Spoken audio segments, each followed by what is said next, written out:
Bijni D voter গোচৰ প্ৰত্যাহাৰ কৰাৰ দাবীত সদৌ অসম বাঙালী যুৱ ছাত্ৰ ফেডাৰেশ্যনৰ চিৰাং জিলা কমিটিয়ে এখন সংবাদমেল সম্বোধন কৰে।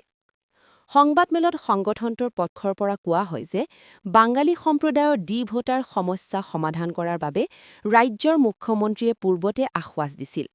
কিন্তু বাস্তৱত এতিয়াও বহুতো বাঙালী জনগোষ্ঠীৰ লোক এই ডি ভোটাৰ গোচৰত জড়িত হৈ বিভিন্ন সমস্যাৰ সন্মুখীন হৈ আছে। এই সন্দৰ্ভত বিজনীৰ অগ্ৰং অঞ্চলত উপস্থিত হৈ সদৌ অসম বাঙালী যুৱ ছাত্ৰ ফেডাৰেশ্যনৰ চিৰাং জিলা কমিটিৰ সভাপতিয়ে সংবাদ মাধ্যমৰ আগত নিজৰ মত প্ৰকাশ কৰে।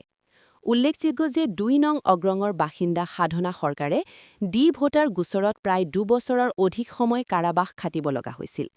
পিছত ২০২০ চনত CGP নামৰ সংস্থাটোৰ আইনী সহায়ত তেওঁ ঘৰলৈ উভতি আহিবলৈ সক্ষম হয়। যদিও তেওঁ ঘৰলৈ উভতি আহিছে, তথাপিও এতিয়াও তেওঁৰ গোচৰ সম্পূৰ্ণভাৱে নিষ্পত্তি হোৱা নাই। সাধনা সৰকাৰে অভিযোগ কৰিছে যে এতিয়াও তেওঁক প্ৰতি মাহে আৰক্ষীৰ বহীত চহী দিব লগা হৈছে। এই পৰিস্থিতিক লৈ আজিও তেওঁৰ বাসগৃহত উপস্থিত হৈ সংবাদ মাধ্যমৰ জৰিয়তে বাঙালী জনগোষ্ঠীৰ ডি ভোটাৰ গোচৰসমূহ সম্পূৰ্ণভাৱে প্ৰত্যাহাৰ কৰাৰ বাবে অসম চৰকাৰক দাবী জনাই সদৌ অসম বাঙালী যুৱ ছাত্ৰ ফেডাৰেশ্যনৰ চিৰাং জিলা কমিটিৰ সভাপতি প্ৰভাত আৰ্যই। নিউজ ডেস্ক, আজি আমি আহি উপস্থিত ফাৰ্ষ্ট হৈছোঁ ২ নং 24। অগ্ৰং। তো সমাগত যিটো ইলেকশ্যন, বিধানসভা ইলেকশ্যন নিৰ্বাচন যিটো আহি আছে, সকলোৱে জানে আমাৰ ৯ এপ্ৰিলত সকলোৱে ভোটদান কৰিব। তো আমি এই নিৰ্বাচন বিষয় লৈ আমি আমাৰ সদৌ অসম বাঙালী যুৱ ছাত্ৰ ফেডাৰেশ্যন চিৰাং জিলা সমিতিৰ লগতে বিষ্ণুপুৰ আঞ্চলিক সমিতিয়ে আমি এটা অভিযান আৰম্ভ কৰিছিলোঁ যে আমি এইবুলি আমাৰ বিজনী সমষ্টিত অৰ্থাৎ আমাৰ চিৰাঙত আমি কাক জয়যুক্ত কৰিব পাৰিম, এই বিষয় লৈ আমি এটা অভিযান আৰম্ভ কৰিছিলোঁ যে কাৰ পক্ষত কিমান ভোট আছে। তো যেতিয়া আমি এই অভিযান আৰম্ভ কৰিলোঁ, আমি গাঁৱে গাঁৱে সোমাই গৈছিলোঁ। তো আমি আহিতে এইটো ২ নং অগ্ৰং বুলি কয়। আমি এই দুখীয়া এজন আইতা বুলি ক'ব লাগিব, তাৰ ঘৰত আহিলোঁ।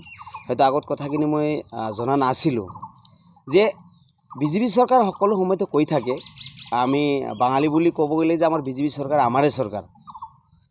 তো আইতাজনে আমি যেতিয়া লগ পালোঁ তেতিয়া আমাক মানে কথাখিনি ক'লে যে এতিয়ালৈকে আমি ডি ভোটাৰৰ কাৰণে যুঁজি আছোঁ। ২ বছৰ ৫ দিন হোৱাৰ পাছতে জেলৰ পৰা ওলাই আহিছে। বহুত দুখৰ বিষয় যে মুখ্যমন্ত্ৰীয়ে এটা কথা কৈছিলে যে আমাৰ বাঙালী মানুহৰ লগতে কোচ ৰাজবংশী তাৰ লগত গোৰ্খা মানুহৰ এক লগতে ডি ভোটাৰ নোটিছ প্ৰত্যাহাৰ কৰিলে যে আমাৰ থানাত নোটিছ নাথাকে। এতিয়ালৈকে আমি গম পালোঁ যে বহুতো নোটিছ এতিয়ালৈকে ক'ব গ'লে থানাত আছে।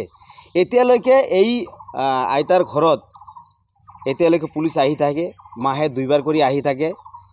তো দুখ লগা কথা এইখিনিয়ে যে আমি বিজেপি চৰকাৰক আমি ভোট দিওঁ, ভোট দি আমি ৰাজভোগ খোৱাৰ কাৰণে আমি যিটো তোমাৰ এটা সময়ত আহে যে আমি ভোট দিবই লাগে, আমি এটা সিংহাসন ক'ব গ'লে সেইটো আমি মানে তাক দি দিওঁ যে আপুনি ইয়াতে বহি ৰাজনীতি কৰিব লাগে। সেই সময়ত আমাৰ বাঙালী মানুহৰ কিয় এনেকুৱা অৱস্থা, এতিয়ালৈকে কিয় ইমান কষ্ট কৰি আছে।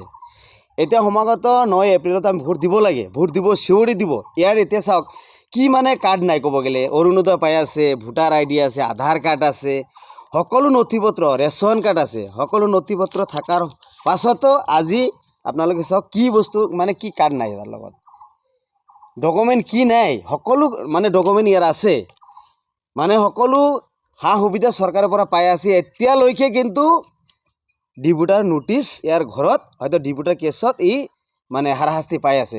মই আজি এই আপোনালোকৰ চেনেলৰ যোগেদি যিয়ে চৰকাৰ আহক আমাৰ ক'ব লগা নাই। মই ভাবোঁ এই চৰকাৰ অহাৰ পাছত আমাৰ ডি ভোটাৰৰ যিসকল হাৰাশাস্তি হৈ আছে অতি সোনকালে এইটো মানে নিষ্কাত হ'ব লাগে, অতি সোনকালে শেষ হৈ যাব লাগে।